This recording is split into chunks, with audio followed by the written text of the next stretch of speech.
You know, people often look at the man I am today and assume I've always been this way, steady, calm, in control.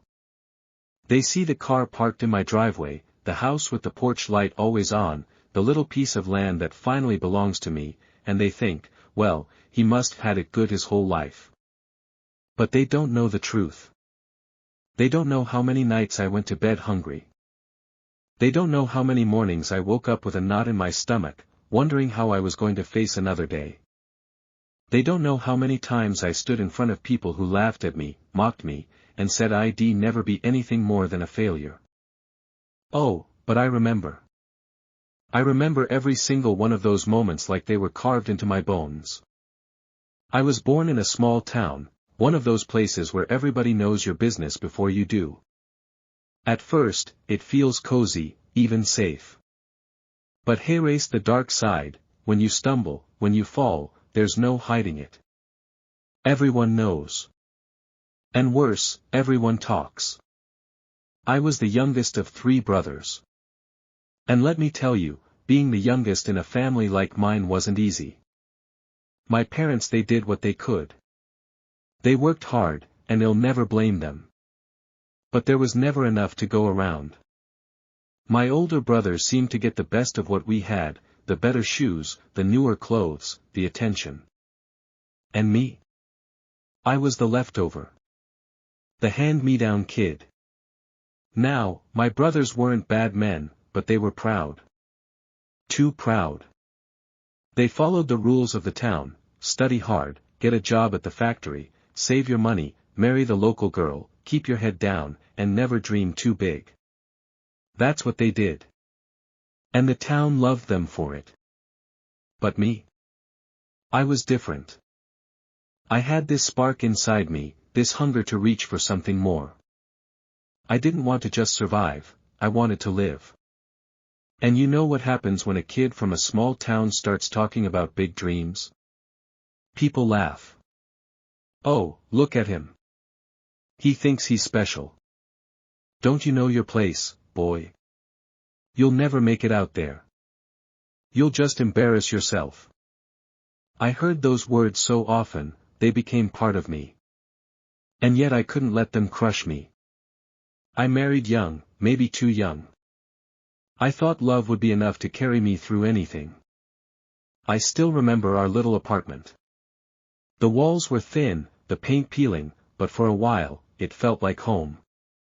We didn't have much, but we had each other. And I told myself that was enough. But reality has a cruel way of sneaking in. Bills piled up. The fridge was often empty. The car broke down more times than I can count. I worked myself to the bone: cashier during the day, warehouse shifts at night, odd repairs on the weekends. 3 jobs, sometimes 4. And yet somehow, it was never enough. One night, I sat at the kitchen table with my wife. The bills were spread out in front of us like a battlefield, and I felt like a soldier who'd already lost the war. She stared at those papers for a long time before finally looking at me. And her eyes, they were tired, worn, like the light had gone out of them. She whispered, barely loud enough for me to hear, "Maybe you're just not cut out for more. Maybe this is it. Do you know what it feels like when the person you love the most stops believing in you?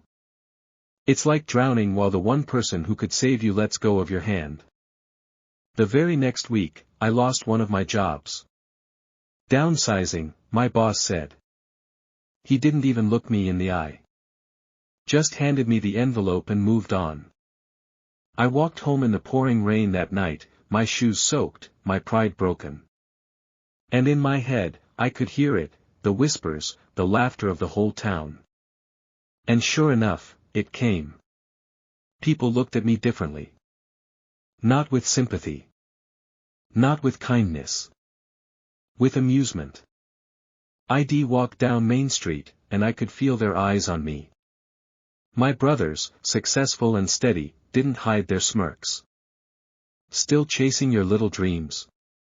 they'd ask. "Why don't you just settle, like the rest of us?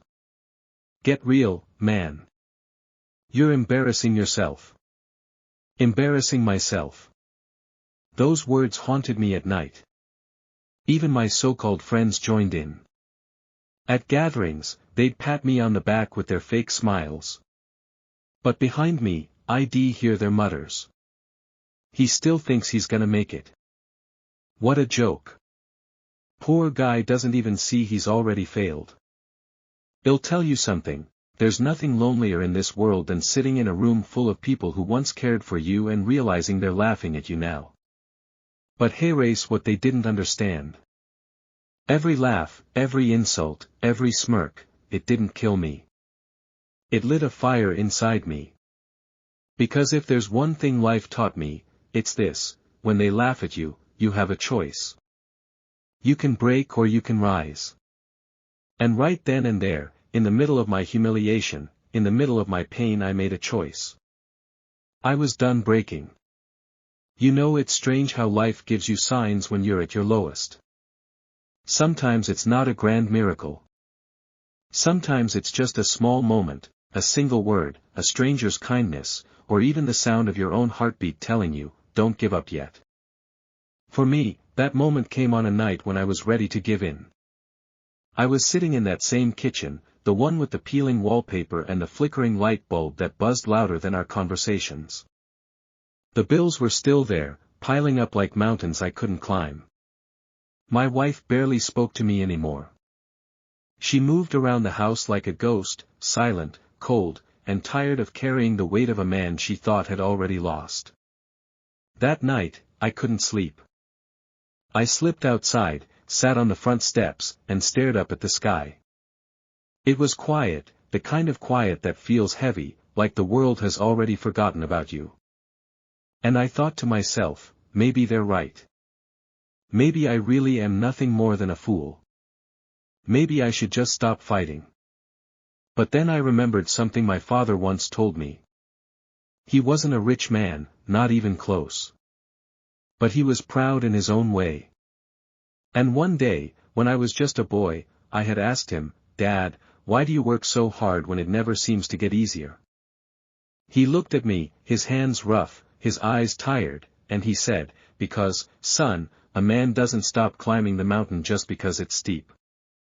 He stops when he reaches the top, or when he dies trying. But he never stops in the middle." Those words came rushing back to me that night. And for the first time in a long time, I felt something stir inside me. Not hope, not yet. But a spark. I stood up, wiped the dirt from my hands, and whispered to myself, "I'm not done. Not yet." The very next morning, I started small. I had $50 left to my name, barely enough for groceries. But instead of wasting it on things we didn't need, I bought a set of used tools from a man down the street who was moving away. Rusty, old, barely holding together. But they were mine.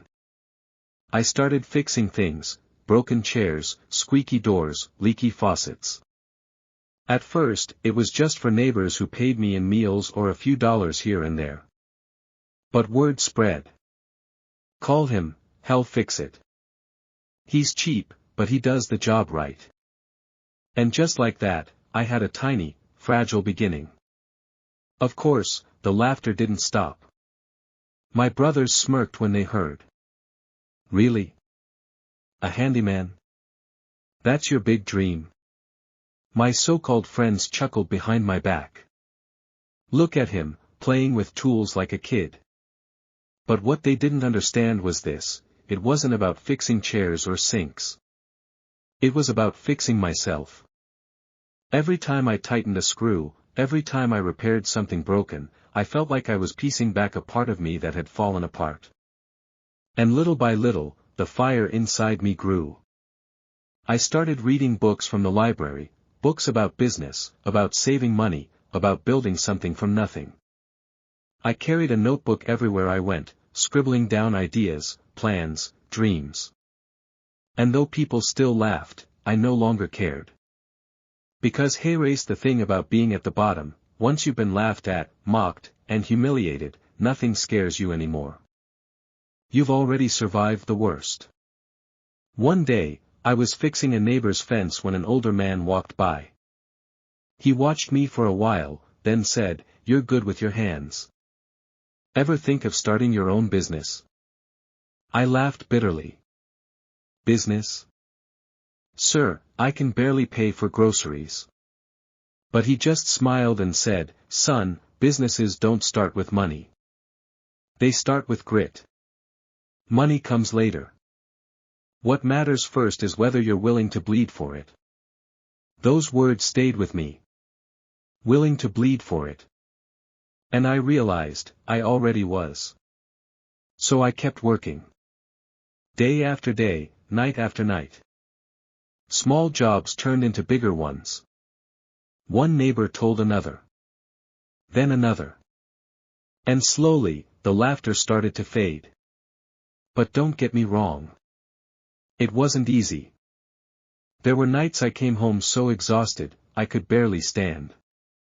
There were mornings when I doubted myself, when I thought about giving it all up and crawling back into the safe misery of a regular job. And there were plenty of voices, my brothers, my so-called friends, who kept saying, "Just stop. You're wasting your time. Settle down like the rest of us." But every time I heard their voices, I remembered that night under the sky. I remembered my father's words. And I told myself, I will not stop in the middle of the mountain. Not this time. That was the turning point. Not a sudden success. Not a winning lottery ticket. Not a miracle. Just a choice, the choice to keep going, even when everyone else thought I was already finished. And that choice changed everything. Success doesn't arrive like a thunderstorm. It doesn't roll in with lightning and trumpets announcing its glory. No, success comes quietly, almost shyly, like the sunrise after a long, cold night. And that's how it happened to me.